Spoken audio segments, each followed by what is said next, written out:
तो देखिए जैसा कि हम कर रहे थे रियल गैस के लिए कुछ इस फॉर्म का इक्वेशन था, P equals RT upon V minus b minus A upon V square. कुछ ऐसा इक्वेशन रियल गैसेस के लिए आया था। अगर आप इसे इधर एलसीएम लेके क्रॉस मल्टीप्लाई कर लें, ठीक है, तो ये कुछ ये फॉर्म ले लेगी, PV cube minus PB plus RT V square plus A into V minus b, और ये पूरा किसके बराबर, 0 के बराबर। तो अगर आप इसे ध्यान से देखें तो हम ये बोल सकते हैं कि ये क्यूबिक फॉर्म में है, ठीक है। This is cubic equation in volume, cubic equation in volume. Cubic equation in volume का मतलब है वॉल्यूम की हाईएस्ट पावर 3 है। जब इस तरीके की इक्वेशन होती है और अगर आप प्रेशर और वॉल्यूम के बीच का ग्राफ प्लॉट करें, ठीक है, तो एक प्रेशर की वैल्यू ऐसी आएगी, अगर इस तरफ हमने प्रेशर लिया तो एक प्रेशर P की वैल्यू कुछ ऐसी आएगी जिसपे आपके पास वॉल्यूम की कॉरेस्पॉन्डिंग 3 वैल्यूज आएंगी। तो at this value of pressure आपके पास एक वॉल्यूम ये आएगा V1, एक वॉल्यूम ये आएगा V2, एक वॉल्यूम ये आएगा V3। पर आपका ग्राफ ये बिहेवियर तभी शो करेगा जब आपका टेम्परेचर कौन से टेम्परेचर से कम है, क्रिटिकल टेम्परेचर से कम है, ठीक है। अगर आपका टेम्परेचर बढ़ जाए, क्रिटिकल टेम्परेचर से ज्यादा हो जाए, तो क्या होगा? तो if your temperature was greater than critical temperature, तो ये तीनों वैल्यूज मर्ज कर जाती हैं, डिस्टिंक्ट नहीं रहती, अलग नहीं रहती। तो आपका ग्राफ बॉयल्स लॉ को परफेक्टली फॉलो करता है, ठीक है, कुछ इस तरीके से, ठीक है। पर मैंने आपको बताया था कि एंड्रू के एक्सपेरिमेंट में हमें यही देखने को मिली थी चीज़, कि जब भी आपके पास टेम्परेचर क्या होगा, क्रिटिकल से नीचे जाएगा, ग्राफ में एक किंक आ जाएगा और वहां पर जो प्रेशर होगा और जो टेम्परेचर होगा और जो वॉल्यूम होगा वो होंगे क्रिटिकल कांस्टेंट्स। बोलिए, ठीक है। इतना मैंने कल करा दिया था। अब हम मीन फ्री पाथ की बात करते हैं। Let's talk about mean free path. Mean free path is denoted by lambda. और मीन फ्री पाथ होता क्या है कि अगर मैं सिंपल सी लैंग्वेज में बोलूं, it is the average distance between two successive collisions, ठीक है। जैसे इफ हैव अ कंटेनर और इस कंटेनर में गैस मॉलिक्यूल्स हैं, एंड लेट अस सपोज कि ये सभी मूव कर रहे हैं रैंडमली इन एनी डायरेक्शन, और आप किसी एक को पकड़ कर चले और आप देखें कि ये एक बार टकरा गया किसी से, फिर थोड़ा सा चला, फिर टकरा गया, तो वो जो थोड़ा सा चला वो दो कोलिजन्स के बीच में, उसे हम बोलेंगे फ्री पाथ, ठीक है। फ्री पाथ क्या है? डिस्टेंस कवर्ड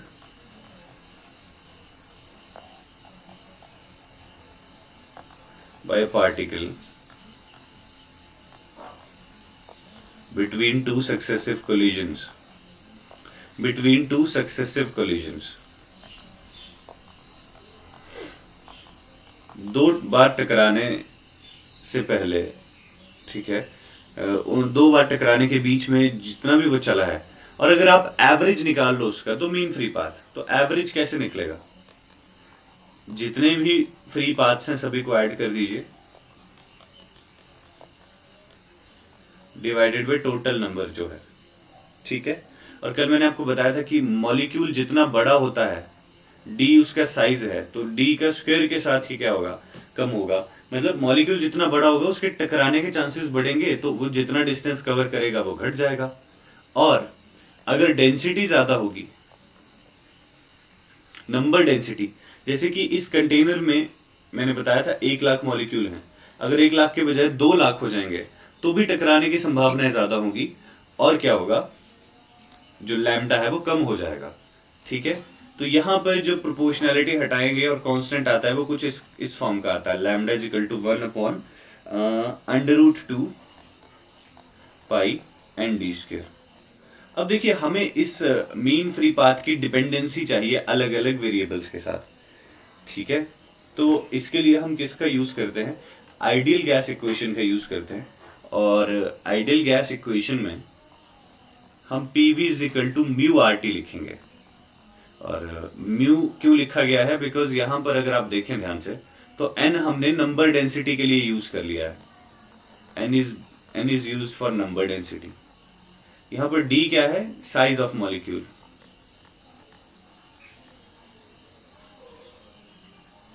ठीक है। नंबर डेंसिटी क्या होगा, नंबर पर यूनिट वॉल्यूम। तो वी यूज्ड म्यू बिकॉज अगर आप एन यूज करते तो there would have been confusion, ठीक है। अब देखिए लैम्डा का वैल्यू कितना है, 1/√2 पाई एन डी स्क्वायर। यहां पर एन की वैल्यू क्या होती है, capital N divided by V. तो ये वैल्यू यहां सब्स्टिट्यूट कर दीजिए इधर, तो ये क्या आ जाएगा, 1/√2 पाई कैपिटल एन और वी ऊपर चला गया और ये डी स्क्वायर इधर। This is the mean free path, ठीक है। बोलिए इतना समझ में आ गया।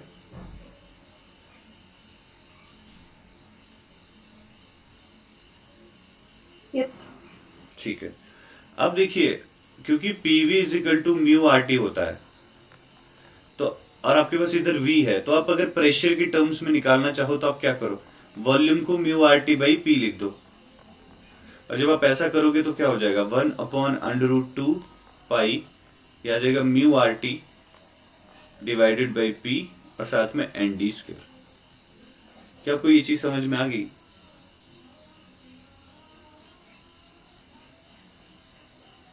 बोलिए क्लियर हुआ ये। Yes sir. ठीक है। अब ये जो नंबर ऑफ मोल्स होता है ना, नंबर ऑफ मोल्स क्या होगा, अगर आप टोटल नंबर को एवोगैड्रो नंबर से डिवाइड कर दे तब भी नंबर ऑफ मोल्स आ जाता है कि नहीं आ जाता। अगर आप टोटल नंबर जो है आपके पास मॉलिक्यूल्स का जो किसी कंटेनर में, ये डिवाइडेड बाय एवोगैड्रो नंबर, तो आपको पता चल जाएगा कितने नंबर ऑफ मोल्स हैं, ठीक है। तो यहां पर म्यू की जगह क्या लिख देंगे, n divided by N A, इधर आ जाएगा आर टी, इधर प्रेशर, यहां पर n और ये डी स्क्वायर। तो ये n से ये n कैंसिल हो गया, तो यहां पर आपके पास एक रिजल्ट निकल कर आया 1/√2 pi R T, Avogadro number, pressure और साइज का स्क्वायर। तो यहां से डिपेंडेंसी आपसे पूछी जा सकती है पेपर में कि जो मीन फ्री पाथ है वो टेम्परेचर की कौन सी पावर पे डिपेंड करता है, प्रेशर पे कैसे डिपेंड करता है, साइज पे कैसे डिपेंड करता है। तो आप सिंपल सा बोलेंगे कि यहां से देखिए टेम्परेचर बढ़ेगा तो wavelength sorry mean free path बढ़ेगा। Mean free path is directly proportional to temperature, mean free path is directly inversely proportional to pressure and it is inversely proportional to distance का स्क्वायर, ठीक है। और number density के साथ भी यही relation है। बोलिए ये सारे रिलेशंस कैसे आए, आपको क्लियर हुआ। डायरेक्ट पूछे जाते हैं ये, ठीक है। बोलिए क्लियर। Yes sir. ठीक है।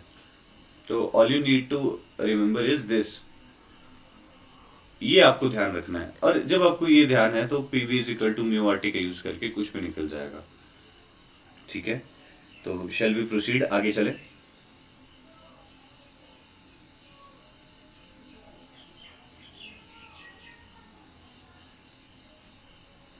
या फिर आप इसको एक बार नजर मारना चाहते हैं तो मैंने स्क्रीन पे रखा है, just read it and let me know, फिर हम प्रोसीड करते हैं।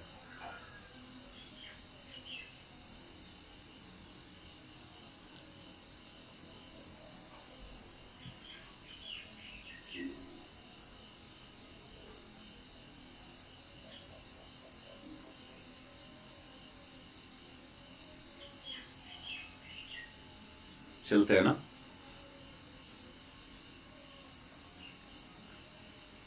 आगे देखिए, आ गया वेरियल इक्वेशन।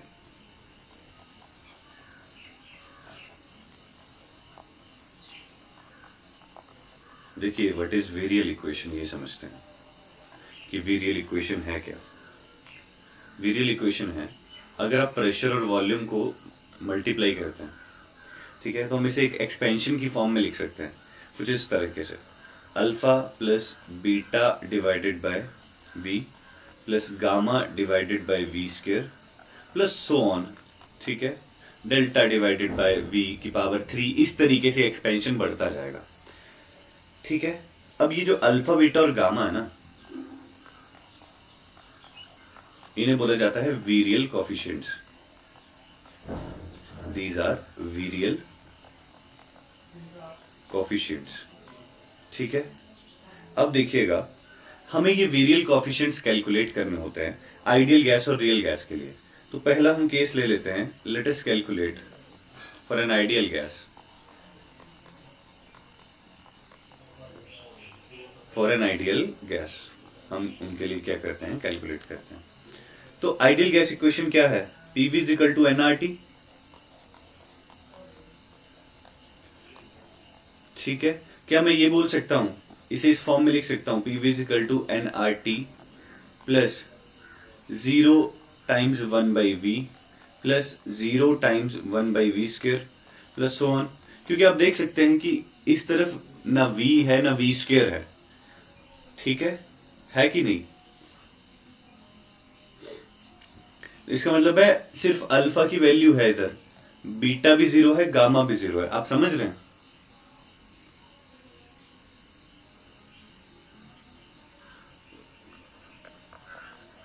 तो अल्फा कितना आ गया, nRT, बीटा भी 0, गामा भी 0। बोलो समझ में आया कि नहीं आया।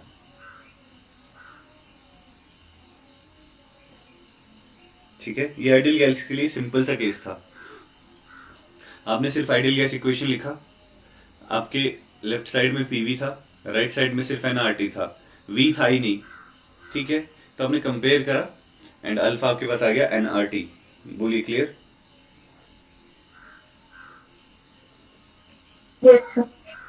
ठीक है, अब चलते हैं रियल गैस के लिए।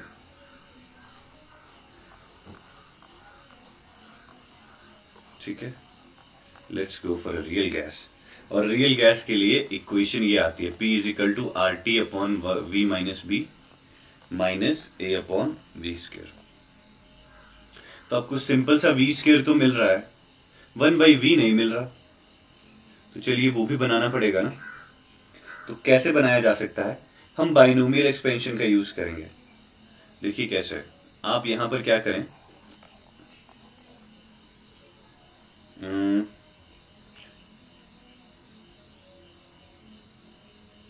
यहां पर अब V अगर कॉमन ले लें, ठीक है, तो ये कितना आ जाएगा, 1 minus B divided by V। इस तरफ P है ना, minus A upon V square. ये स्टेप समझ में आया। मैंने क्या किया, यहां पर V कॉमन ले लिया, तो 1 minus B divided by V। अगर आप V अंदर मल्टीप्लाई कर देंगे वही चीज निकल कर आ जाएगी, ठीक है। अब क्या कीजिए, 1/V इस तरीके से कॉमन लीजिए, so you will be left with RT upon 1 minus B/V, ठीक है, माइनस A/V।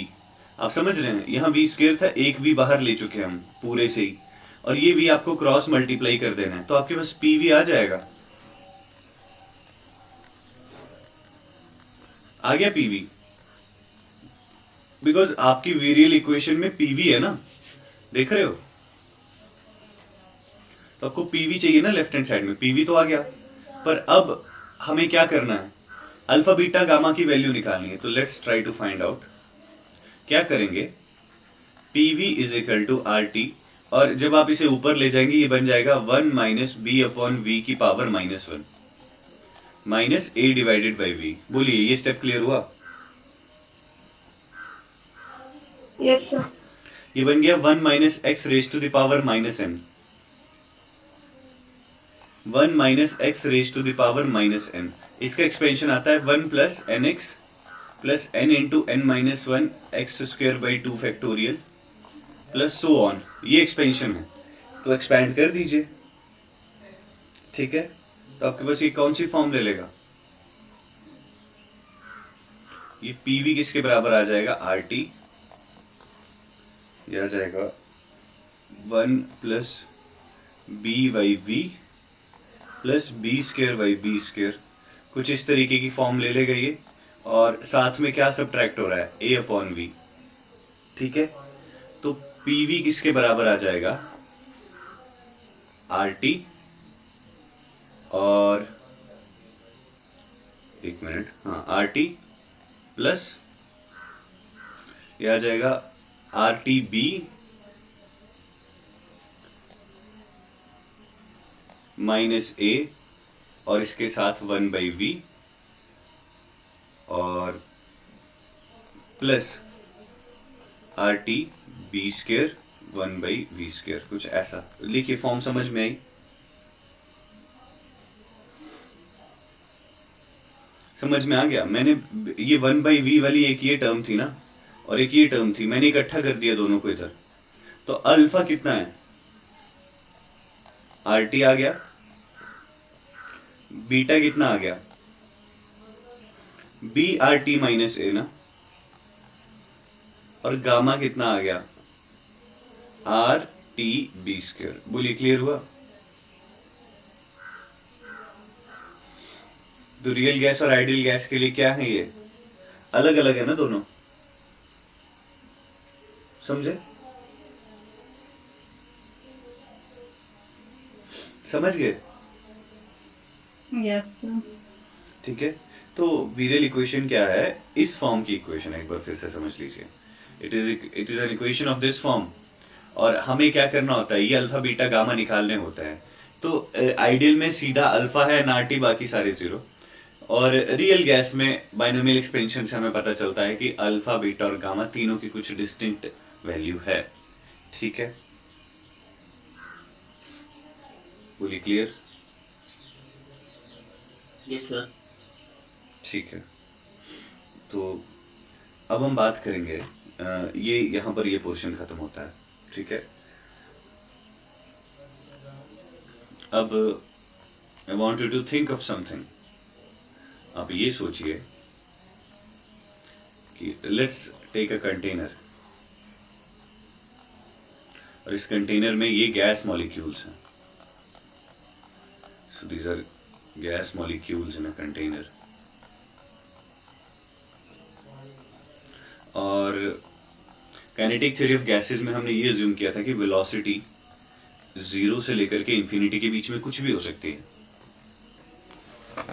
ये किया था ना assume. Kinetic theory of gases क्या बोलते हैं कि 0, कुछ मॉलिक्यूल्स ऐसे होंगे जो चल ही नहीं रहे होंगे, पर कुछ ऐसा होंगे जो बहुत स्पीड पे चल रहे होंगे। यहाँ पर हम ये अजम्पशन नहीं लेकर चले हैं कि स्पीड ऑफ लाइट कोई लिमिट है। यहाँ हम 0 और इन्फिनिटी के बीच में कोई भी स्पीड ले रहे हैं। तो मुझे एक चीज़ बताइए, अगर वेलोसिटी 0 और इन्फिनिटी के बीच में कुछ भी हो सकती है, तो एनर्जी के साथ भी सेम चीज़ नहीं होगी क्या? बिकॉज अजम्पशंस मैं आपको एक बार याद कराता हूं। पहला अजम्पशन है कि मॉलिक्यूल्स की वेलोसिटी 0 और इन्फिनिटी के बीच में कुछ भी हो सकती है। ठीक है, तो ये है पहला अजम्पशन। दूसरा अजम्पशन क्या है, पोटेंशियल एनर्जी नहीं है। अभी पोटेंशियल एनर्जी क्यों नहीं है? जब आप बोलते हो ना मॉलिक्यूल्स इंटरैक्ट नहीं कर रहे हैं आपस में, जैसे मान लो ये दो मॉलिक्यूल्स की बात कर लें, ये हैं दोनों, इनके बीच में कोई इंटरेक्शन नहीं है। अगर इंटरेक्शन का मतलब क्या है कि कोई फोर्स नहीं है। ठीक है, जब फोर्स नहीं हो गया तो पोटेंशियल एनर्जी भी क्या हो जाएगा, 0। आप समझ रहे हैं? पोटेंशियल एनर्जी तब होती है जब किसी तरह का फोर्स हो। जैसे फॉर एग्जांपल, मैं एक एग्जांपल ले लेता हूं।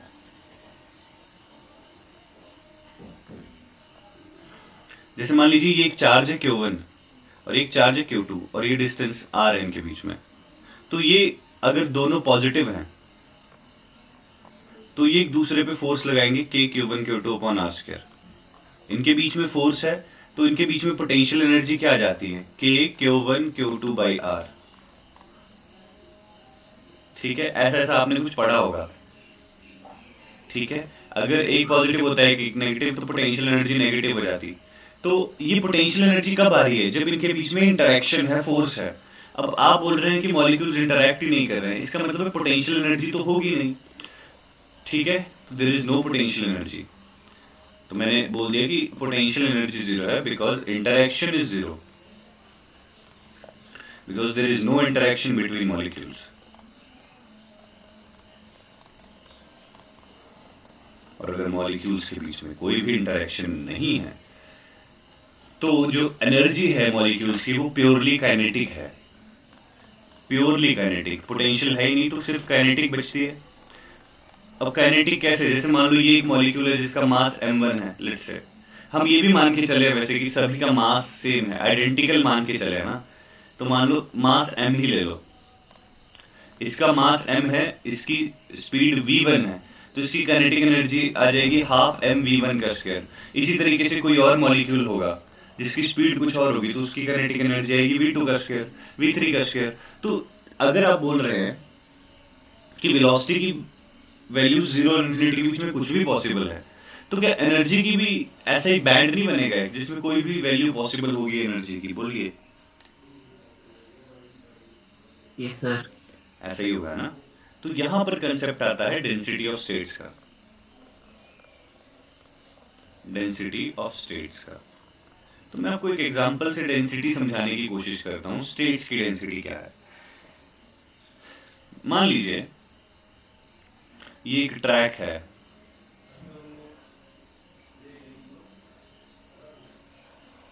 ठीक है, ये एक ट्रैक है जिसपे कि मान लीजिए कि 100 लोग दौड़ रहे हैं, गोल गोल घूम रहे हैं, 100 लोग चक्कर लगा रहे हैं।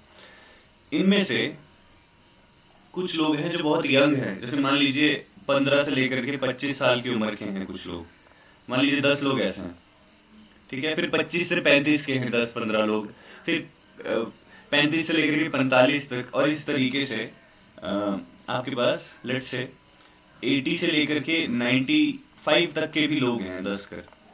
तो सबसे तेज चले होंगे ये वाला ग्रुप जो 15 से 25 के बीच में है, ठीक है। तो अगर मैं क्या करूं, ये एज है वैसे 15 से 25 की एज वाले 10 लोग हैं, 80 से 95 वाले भी 10 लोग हैं। मान लीजिए कि आपको बोला जाए कि इनकी स्पीड्स किस तरीके से डिस्ट्रीब्यूटेड होंगी। तो जैसे मैं अगर एक स्पीड मान के चलूं कि 12 मीटर पर सेकंड से लेकर के, ये तो ज्यादा होगी, देखो ये तो वर्ल्ड रिकॉर्ड से ज्यादा होगी, लेट्स से 6 मीटर पर सेकंड से लेकर के 8 मीटर पर सेकंड तक, तो ये यंग लोग उसमें ज्यादा होंगे क्योंकि ज्यादा तेजी से भाग सकते हैं। फिर तो मैं बोल देता हूँ कि 10 लोग ऐसे हैं जिनकी स्पीड इस रेंज में। अच्छा, अगर मैं बोल दूं कि 3 मीटर पर सेकंड से लेकर के 6 मीटर पर सेकंड तक का इंटरवल ले लिया, तो हो सकता है इसमें ज्यादा लोग 40। पर आप देख रहे हैं ना कि इतने लोगों की स्पीड ये इस रेंज में है, इतने लोगों की स्पीड इस रेंज में है, तो डेंसिटी ऑफ स्टेट्स कैसे आएगा? अगर आपने एनर्जी की एक रेंज ले ली कि E से लेकर के E प्लस DE, आप समझ रहे हैं, आपने एनर्जी की रेंज ले ली, जैसे मैं बोल रहा हूँ ना 6 मीटर पर सेकंड से 8 मीटर पर सेकंड, इतने जूल से इतने जूल एनर्जी ले ली, उसके बीच में कितनी स्टेट्स पॉसिबल हैं, ठीक है, उसके बीच में कितनी स्टेट्स पॉसिबल हैं, उसे हम बोल देंगे डेंसिटी ऑफ स्टेट्स। जैसे कि अब इसके लिए हम क्या यूज करते हैं, बैंड डायग्राम्स यूज करते हैं ना, बैंड्स बनाते हैं, जैसे मैं बनाता हूं, एक मिनट।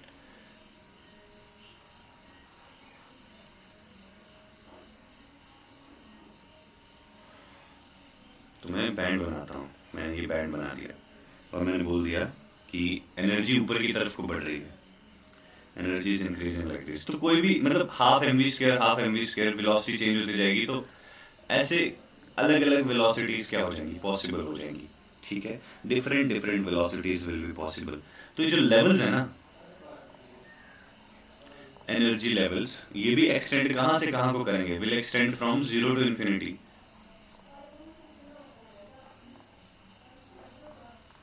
जीरो टू इंफिनिटी क्यों एक्सटेंड कर रहे हैं? जो पार्टिकल रुका हुआ है उसकी एनर्जी 0 है, जो पार्टिकल चल रहा है उसकी कुछ एनर्जी है, जो बहुत हाई स्पीड से चल रहा है उसकी एनर्जी भी इनफाइनाइट है, ठीक है। तो हम क्या करते हैं, देखिए हम क्या करते हैं, हम ये बोलते हैं कि अगर मैंने क्या ले लिया, ये एक एनर्जी लेवल E ले लिया और एक ले लिया E प्लस DE, तो इनमें कितने का डिफरेंस आ जाएगा, डीई का। जब आपने एनर्जी डीई से बढ़ाई तो बीच में कितनी एनर्जी लेवल्स या कितनी स्टेट्स आ गई, that is known as density of states. और आपने ऐसा कुछ पढ़ा होगा, number of states per unit energy range is density of states, ऐसा कुछ पढ़ा है? Yes sir.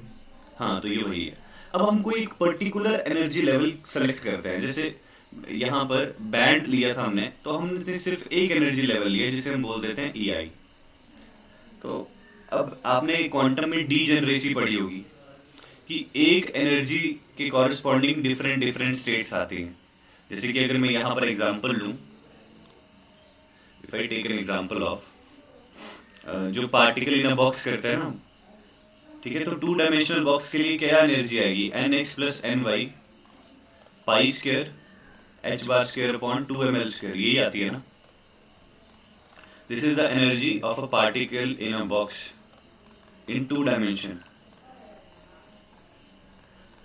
तो देखो, अगर मैं nx 0 ले लूं और ny 1 ले लूं तो एनर्जी कितनी आ जाएगी,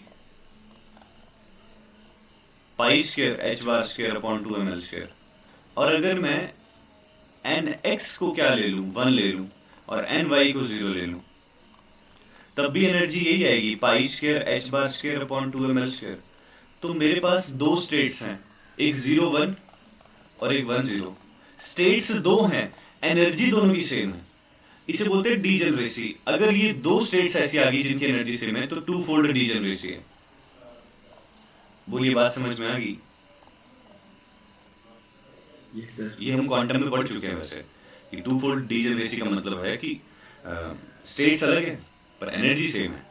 तो यहाँ पर देखिए, अब हमें नहीं पता है कि इधर इस एनर्जी लेवल की क्या डीजेनरेसी है। मान लीजिए कि एनर्जी EI है और ये स्टेट्स अलग अलग है, ठीक है, तो हम इसे बोल देते हैं कि लेट्स से कि GI इसकी डीजेनरेसी है, लेट अस से DI इज द डीजेनरेसी। तो अब ये GI कैसे निकाला जाता है, ये GI कैसे निकाला जाएगा, आपको पता है कि हम यहाँ पर फेज स्पेस की बात करेंगे, ठीक है। आपने फेज स्पेस पढ़ा होगा कि हम पोजीशन के लिए अलग कोऑर्डिनेट्स लेते हैं, मोमेंटम के लिए अलग कोऑर्डिनेट्स लेते हैं, तो ये 6 डायमेंशनल स्पेस बनता है जिसे फेज स्पेस बोलते हैं। याद है आपको ये? तो इसमें ये नंबर ऑफ स्टेट्स कैसे निकाली जाएंगी, देखिए, मोमेंटम का चेंज, पोजीशन का change, P here stands for momentum, Q here stands for position, और ये है h cube, volume of the smallest, मतलब सबसे छोटा वॉल्यूम जो एग्जिस्ट करता है फेज स्पेस में, h क्यूब, ठीक है। यहाँ से आपको क्या मिलेगी, डीजेनरेसी मिलेगी, ठीक है। यहाँ से आपको क्या मिलेगी, डीजेनरेसी मिलेगी। कितनी डीजेनरेसी है, अगर आपको ये समझाना है कि h क्यूब क्यों आया, सबसे छोटा वॉल्यूम, तो ड्यू टू अनसर्टेनिटी प्रिंसिपल आप समझ सकते हैं कि मोमेंटम और पोजीशन का प्रोडक्ट है, तो सबसे छोटी मोमेंटम की वैल्यू और पोजीशन की वैल्यू, मतलब ये अनसर्टेनिटी से delta px delta x h आएगा, डेल्टा py डेल्टा y ये भी लगभग h आएगा, डेल्टा pz डेल्टा z ये भी h आएगा। तो सबसे छोटा वॉल्यूम क्या होगा, फेज स्पेस में तीनों को मल्टीप्लाई करके, ठीक है, delta px delta x delta py delta y delta pz delta z। और ये अगर आप इसको ध्यान से देखें तो ये h multiply by h multiply by h। तो सबसे छोटा वॉल्यूम क्या है, अनसर्टेनिटी प्रोहिबिट कर रहा है, इससे छोटा नहीं जा सकते हो तुम। आप समझे कि नहीं समझे? तो अगर आप क्या करें, ओवरऑल वॉल्यूम जो है फेज स्पेस का, देखिएगा इधर, उसे एक छोटे वॉल्यूम से डिवाइड कर दे, तो आप ये पता कर सकते हो कि कितने नंबर ऑफ लेवल्स हैं उसके बीच में, कितनी डीजेनरेसी है। नहीं समझे? समझ गए होंगे, ठीक है। और ये एक चीज ध्यान रखिए, ये जो GI आ रहा है आपके पास, ये एक डायमेंशनलेस नंबर है, this is a dimensionless number. सिर्फ आपको बताता है नंबर ऑफ स्टेट्स के बारे में, इसका कोई डायमेंशन नहीं होता है। बोलिए, ठीक है? Yes sir. ठीक है, तो we are going to talk about the 3D case, 3 dimensional जो केस बनता है इसमें हम उसकी बात करते हैं।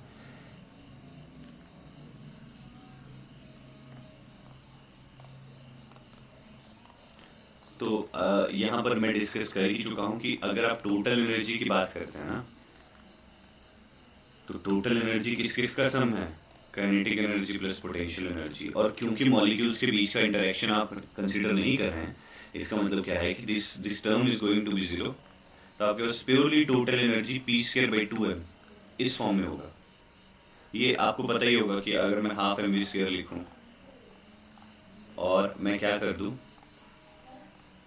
m से मल्टीप्लाई m से डिवाइड, तो ये कुछ ये फॉर्म ले लेगा। ठीक है, होगा ऐसा कि नहीं होगा? ऐसा ही होगा ना। तो देखिए, अब अगर आप जीआई निकालने की कोशिश करें तो मैं इस इंटीग्रेशन को तोड़ के लिख देता हूं, तो इसमें 6 इंटीग्रेशंस बनेगी। पहले तो आप लिख रहे थे सिंपल क्या, ये, पर ये डीपी जो है वो 3 डायमेंशनल है ना, क्यू भी 3 डायमेंशनल है ना, तो क्या लिखेंगे, dpx, dpy, dpz, और dx, dy, dz, और नीचे क्या आ जाएगा, h3, यही होगा। समझ रहे हैं? क्योंकि पोटेंशियल एनर्जी पे डिपेंडेंसी नहीं है। आपने यही बोला ना, पोटेंशियल एनर्जी जीरो है, मतलब पोटेंशियल एनर्जी पे डिपेंडेंसी है नहीं है। और पोटेंशियल एनर्जी किस पे डिपेंड करती है? पोजीशन पे। पोटेंशियल एनर्जी किस पे डिपेंड करती है? पोजीशन पे। इसका मतलब क्या है कि हमारे जो वेरिएबल्स हैं वो यही चीजें हैं, तो this can be integrated separately. Velocity हमारी जो मोमेंटम है ना, वो किस पे डिपेंड नहीं करता है, मोमेंटम पोजीशन पे डिपेंड नहीं करता है, तो हम इसे अलग से इंटीग्रेट कर सकते हैं। ठीक है, तो इसे अलग से इंटीग्रेट करोगे तो आपके पास क्या बन जाएगा, dx की जगह इंटीग्रेट करके ये कुछ x, dy का इंटीग्रेट करके y, और dz का इंटीग्रेट करके z, और x into y into z, length into breadth into height, ये बन जाएगा वॉल्यूम।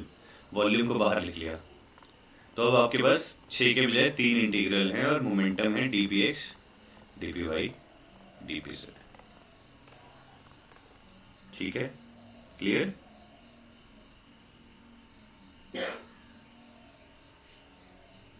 क्लियर है? Yes sir. ठीक है, हम बात कर रहे थे एनर्जी रेंज की, E और E प्लस डी ई की।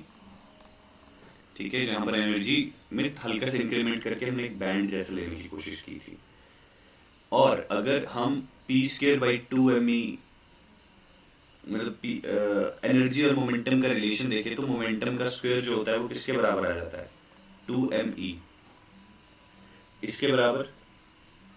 ठीक है, तो यहाँ पर आप क्या कर दीजिए, मोमेंटम को तोड़ दीजिए, px का स्क्वायर प्लस py का स्क्वायर प्लस pz का स्क्वायर, तो इसके बराबर आ जाएगा। अगर मैं 2me लिख रहा हूँ और मैं अंडर द रूट ले लूँ और ऐसे स्क्वायर कर दूँ, तो क्या देखिए, स्क्वायर से अंडर रूट कैंसिल हो जाएगा ना बाद में, आपके पास यही चीज़ नहीं आ जाएगी, 2me ही। आपको समझ में आया मैंने ये कैसे लिखी? Yes sir. Yes sir. ये किसकी इक्वेशन है? x² plus y² is equal to r² किसकी इक्वेशन होती है? सर्कल। Equation of circle. ये px का स्क्वायर प्लस py का स्क्वायर प्लस pz का square, x² plus y² plus z² equals to r²। ये किसका होगा, गेस करो। ये स्फीयर का। This is equation of square, लिख लीजिए। इक्वेशन ऑफ स्फीयर क्या होती है, x² plus y² plus z² equals to r²। तो अब आप इमेजिन करिए कि एक स्फीयर बन रहा है। ठीक है, now you have to imagine that we have a sphere. ठीक है, इसको बैंगल की तरह नहीं, एक बॉल की तरह इमेजिन कीजिएगा। और मान लीजिए कि इसका अंदर वाला, ये वाला रेडियस कितना है, √2me। क्या है, √2me। और अगर आप एनर्जी थोड़ी सी बढ़ा देंगे तो रेडियस बढ़ जाएगा, जैसे आपने कर दिया E प्लस डी ई, तो अब आपके पास एक बड़ा स्फीयर बनेगा।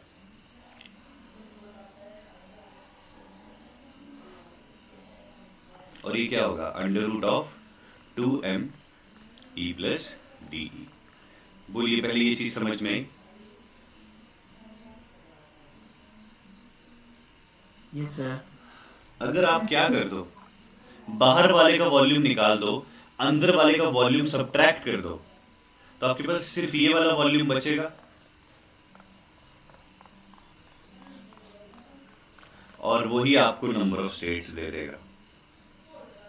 वही क्या कर देगा, आपको नंबर ऑफ स्टेट्स दे देगा। बोलिए क्या चीज समझ में आ गई?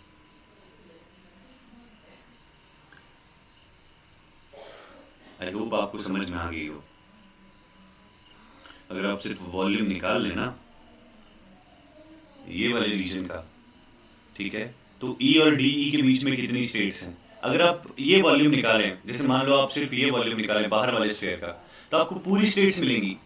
आप अंदर वाले का निकाल रहे हैं तो आपको अंदर वाली पूरी स्टेट्स मिलेंगी, पर आप सब्ट्रैक्ट कर दें तो आपको बीच वाली मिल जाएंगी। नहीं समझे क्या? Yes sir. तो वही तो करना है। तो देखिए v अपॉन एच क्यूब तो बाहर है ही। स्फीयर का वॉल्यूम क्या होता है? 4/3 पाई आर क्यूब। तो 4/3 पाई बाहर ले लो, अंदर आर क्यूब क्या आ जाएगा? ये 2m E plus D E under the root इसका cube minus under root 2m E का क्यूब। ठीक है, ये कितना हो गया? 4/3 v अपॉन एच क्यूब और पाई साथ में, और ये कितना हो जाएगा? 2m ई प्लस डी ई। क्या मैं इसे 3/2 लिख दूं? क्योंकि 1/2 है ना अंडर रूट, और ये 2m ई भी कितना आ जाएगा? ये भी 3/2 आ जाएगा। Yes sir. और आप क्या कर